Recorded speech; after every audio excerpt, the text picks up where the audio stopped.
Bonjour, bienvenue sur Afrique Éducation. J'aborde avec toi une question qui à première vue peut paraître polémique, mais en réalité, si tu l'écoutes sans émotion, tu vas voir que c'est davantage de la sensibilisation, c'est davantage des alertes pour que, une fois encore, tu te prépares mieux avant de venir au Canada. Alors, plusieurs personnes dans nos pays d'origine, toi qui me regardes, ça se peut que tu connaisses une personne comme ça, ou alors que toi-même tu es cette personne, tu dis tous les jours, je veux aller au Canada, je veux aller au Canada. Mais la question c'est, tu vas au Canada faire quoi? Toi, à longueur de journée, tu passes le temps à dormir, à être sur ton téléphone. Lorsqu'on te propose des tâches, des métiers, ben, tu simplifies le salaire, tu estimes que ça ne mérite pas ta personne. Pour certains, c'est parce qu'ils ont des diplômes, comme si le diplôme était synonyme d'emploi, comme si le diplôme était synonyme de compétence. Tu te mets dans quelles conditions avant d'aller? Ce n'est pas en refusant les salaires qu'on te propose que tu vas aller au Canada. Et quand bien même tu as accepté un emploi,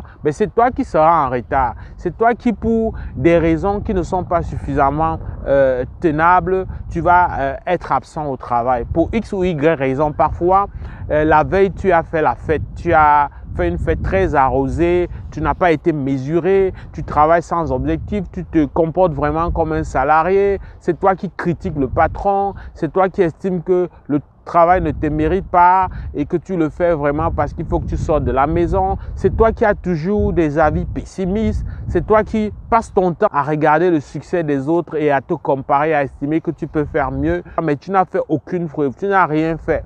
Mais tu es toujours en train de critiquer. Au lieu de mettre ta connexion Internet au service de ton projet, au lieu de poser des bonnes questions sur qu'est-ce que moi je vaux, quelles sont mes lacunes, te regarder en face, mais tu passes le temps à tourner en rond et à alerter très souvent la famille pour qu'on mette les moyens, pour qu'on se mobilise pour toi parce que tu veux aller au Canada.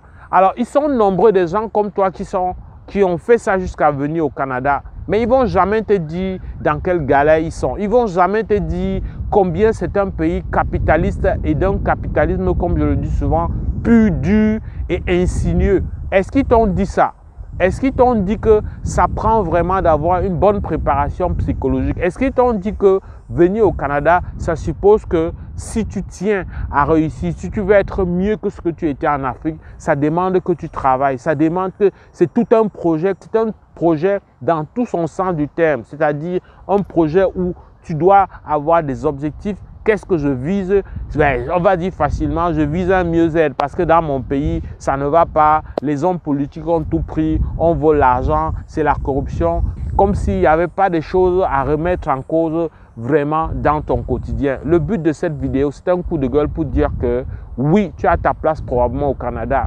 Mais ça se peut qu'en l'état où tu es, il y a un travail à faire sur toi. Tu ne dois pas penser que parce que des gens que tu connais moins bien méritants selon toi sont allés, alors toi aussi tu peux aller. Il faut noter qu'il y a toujours quelque chose que tu dois donner au Canada pour recevoir ce que le Canada va t'offrir. Il ne faut pas se leurrer du tout. Il ne faut pas croire que c'est des dollars faciles à gagner. Non, il y a un travail à faire. Et si dans ton pays, tu es déjà paresseux, si dans ton pays, tu critiques toujours autour de toi, tu condamnes et maudis ta famille parce qu'ils ne t'ont pas aidé. Tu estimes que pour être quelqu'un dans ton pays, il faut vraiment avoir quelqu'un. Oui, ça, c'est des réalités. Mais c'est quoi? C'est quoi ton trajet? C'est quoi? Qu'est-ce que tu as fait avant d'en arriver là? Est-ce que tu as pris conscience de ce qu'il faut d'abord travailler sur la compétence? Il faut travailler sur ce que tu sais faire. Moi, je dis toujours, et j'ai beaucoup aimé ce qu'un journaliste dans mon pays disait souvent, les compétences, ça ne chôme jamais.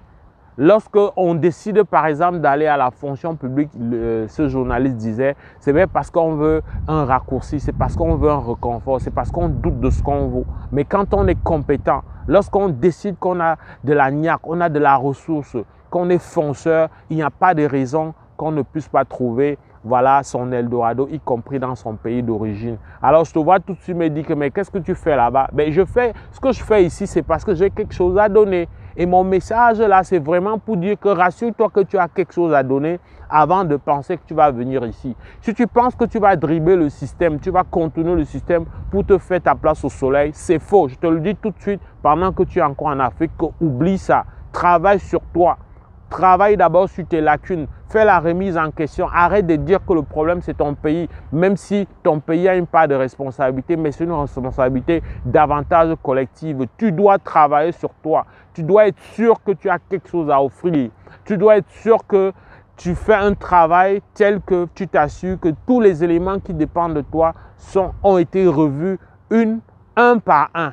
Ça, c'est vraiment ce que je voulais te dire ici. Parce que, attention, le Canada, comme la plupart des pays occidentaux, fait preuve d'un capitalisme qui ne pardonne pas.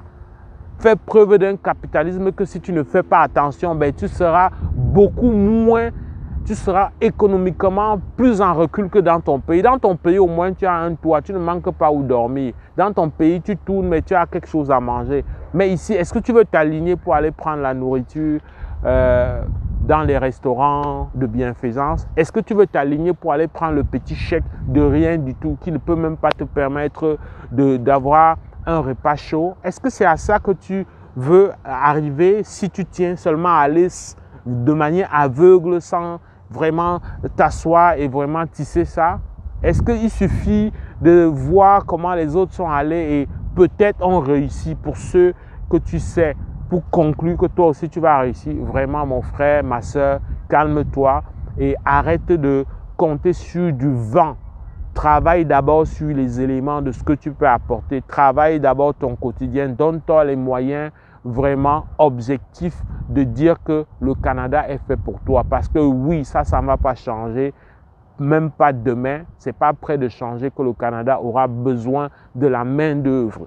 L'immigration économique au Canada, c'est carrément un paradigme qui est au centre de leur système de développement. Donc, oui, il y a de la place, mais pas de la place pour tout le monde. Je te rappelle qu'on a par exemple beau crier que le simple métier d'aide-soignant, comme on appelle en Afrique, ça manque de gens. Mais est-ce que tu sais que plusieurs personnes s'alignent pour être dans ce métier, mais on ne les recrute pas? Mais ça prend un minimum de compétences, ça prend un minimum de disposition sur le plan professionnel. Est-ce que tu sais que c'est un métier qui vient avec des risques qui peuvent faire en sorte que tu te retrouves condamné à payer de l'argent indéfiniment à cause d'un accident, de manque d'attention? Est-ce que tu sais suffisamment ça? Ça, c'est un exemple parmi tant d'autres. Vraiment réfléchis suffisamment. J'espère que cette vidéo t'a aidé. Ça se peut que tu connaisses quelqu'un dans ton entourage qui correspond à ce profil. Tu as besoin qu'il sache. Eh bien, partage, fais savoir au plus grand nombre. C'est important qu'on sensibilise. C'est important qu'on dise la vérité sans plaire. Il ne faut pas que ce soit comme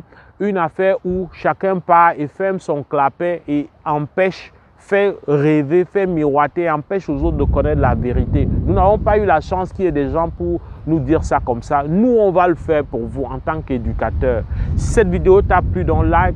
Au plaisir de te retrouver dans le cadre d'une prochaine vidéo. Porte-toi bien. Boule up!